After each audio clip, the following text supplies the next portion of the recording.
السلام عليكم، اهلا بيكم في مطبخي. تعالوا النهارده نعمل صينيه مسقعه سريعه في حله واحده او في صينيه واحده. جو شتا ومش عايزين فرهضه كتر مواعين وغسيل على الحوض. هنعمل مسقعه في صينيه واحده وهنعملها على البوتاجاز، على عين البوتاجاز من فوق، يعني مش هندخلها الفرن. ان شاء الله اوعدكم ان انتوا هتاكلوا احلى طبق مسقعه، احلى صينيه مسقعه هتعملوها في حياتكم بجد. احلى طبق مسقعه عملته بجد. كنت دايما بحطها في الفرن، حسيت ان هي خفيفه، اخف من بتاعه الفرن بكتير بكتير. طعمها لذيذ، ما خدتش وقت، كنت جايه من الشغل مستعجله، ما كانش في غدا. ما كنتش مجهزه حاجه خالص، حتى اللحمه ما كانتش فكتها، ما كانتش مفكوكه او حاجه. حطيت اللحمه في الميكروويف، ابتدت تفك، وقطعت الخضار. في ظرف ساعه كنت مخلصه الايه، صينيه، احلى صينيه مسقعه. ان شاء الله ان شاء الله هتجربوها وهتشوفوا الفيديو للاخر وهتعرفوا كلامي صح ولا غلط. جميله جدا زي ما قلت لكم، خفيفه. قدمت جنبها عيش وخضار، وخيار. في ناس بتاكلها جنبها رز. انا عمري ما جربتها الصراحه بالرز. جربوها. وفي ناس تعمل جنبها مكرونه برضو، لذيذه جدا. يلا بينا على الطريقه. المقادير سهله سهله جدا، وكلنا شطار في عمل المسقعه، بس الطريقه دي حلوه قوي وعجبتني وقلت اوريها لكم. البتنجان قشرته واحده وواحده، يعني سبت حته وقشرت حته وقطعته وحطيته في مصفى وحطيت عليه ملح. البطاطس قشرتها وقطعتها حلقات برضو، زي الايه، زي البتنجان، عشان تتماشى كلها مع بعض. الفلفل السبايسي، اللي بيحب السبايسي يحط. انا حطيت ثمرتين، وهي كانت عايزه اكتر من كده الصراحه، لان الفلفل ده مش حراق. هنا حطيت بقى الحله دي بتاعت آلية، حله آلية كنت شارياها كده، هي بتتباع كده في تيفال تقريبا، حاجه زي كده. جميله جدا، احسن من الطاسه اللي هي المنخفضه الايه، الحائط او الحيطه. ما بتبوظش بوتاجاز، الحمد لله جميله جدا. كنت ركناها وما بستخدمهاش، قلت هطلعها واستخدمها. ابتديت احط فيها زيت عشان احمر المقليات بتاعتنا، او البطاطس او البتنجان. جبت بقى الصينيه اللي هعمل فيها المسقعه من الالف للياء. اول حاجه هنعمل ايه؟ نعصج اللحمه. لو مش معصجين اللحمه، لو ما في عصاج في الفريزر جاهز، يبقى خير خير وبركه. قش...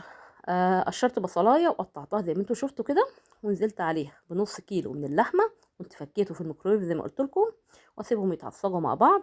اعصر بقى الطماطم اللي هتتحط على المسقعه، قطعتها وحطيتها في الخلاط، وحطيت توم. انا ما كانش عندي توم اللي هو المفروم الجاهز اللي انا عاملاه قبل كده، عندي فصوص توم، حطيتها وضربتها مع الطماطم في الخلاط. وبعد كده نزلت بيها على الايه، على اللحمه بتاعتنا، وشويه ميه كده عشان اخد شويه الصلصه اللي في الخلاط، وحطيتهم برضو على اللحمه. وفي نفس الوقت برضو ايه، انا بقلي الايه، البطاطس والبتنجان زي ما قلت لكم، يعني كله شغال مع ايه، مع بعض.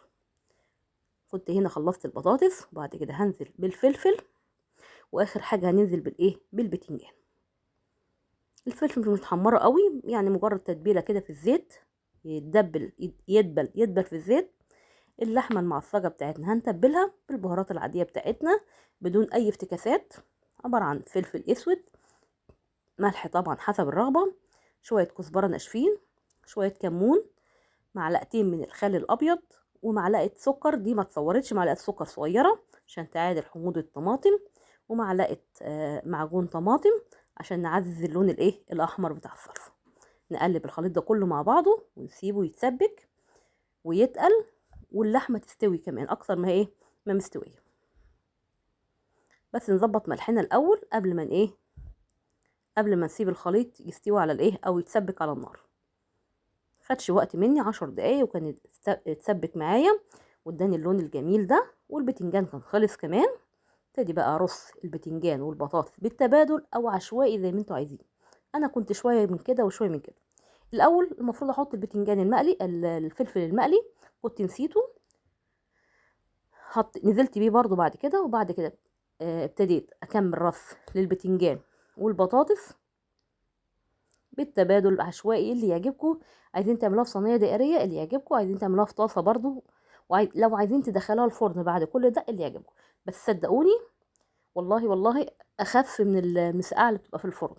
ان شاء الله هتعتمدوها في كل مره تعملوا فيها ايه، مسقعه. وانا ان شاء الله مش هعمل مسقعه في الفرن تاني. تمام، كنت خلصت كده رص الحاجه كلها. وقالت قرنين فلفل او ثمرتين من الفلفل الحامي، حطيتهم كده على الوش للتزيين. واسيب بقى الخليط كله ده يندمج مع بعضه وكله يشرب من ايه، من بعضه. بضغط عليهم ضغطه خفيفه كده عشان اضمن ان كل قطع البطاطس والبتنجان وصل لهم الصوص بتاع اللحمه. واغطيها حوالي ربع ساعه، هي كل حاجه مستويه طبعا. هغطيهم ربع ساعه على البوتاجاز لحد ما ايه، ما يستووا معايا وياخدوا لون حلو. في الوقت ده ابتديت بقى احضر السفره، حضرت عيش وحضرت خضار اللي هو الجرجير والخيار. عايزين تعملوا رز زي ما قلت لكم اللي يعجبكم. خلاص كده المسقعه ما شاء الله استوت، جاهزه للتقديم وللاكل. زي ما قلت لكم كان في ظرف ساعه خلصت كل ايه اكلي. اخر حاجه كده هديها شويه من البقدونس للتزيين للتقديم، ونقدمها وان شاء الله نحطها على الايه، على السفره. شايفين الشكل عامل ازاي؟ الصوره تتكلم او تتحدث عن نفسها. والطعم كان خطير والريحه بجد بجد بجد خطيره.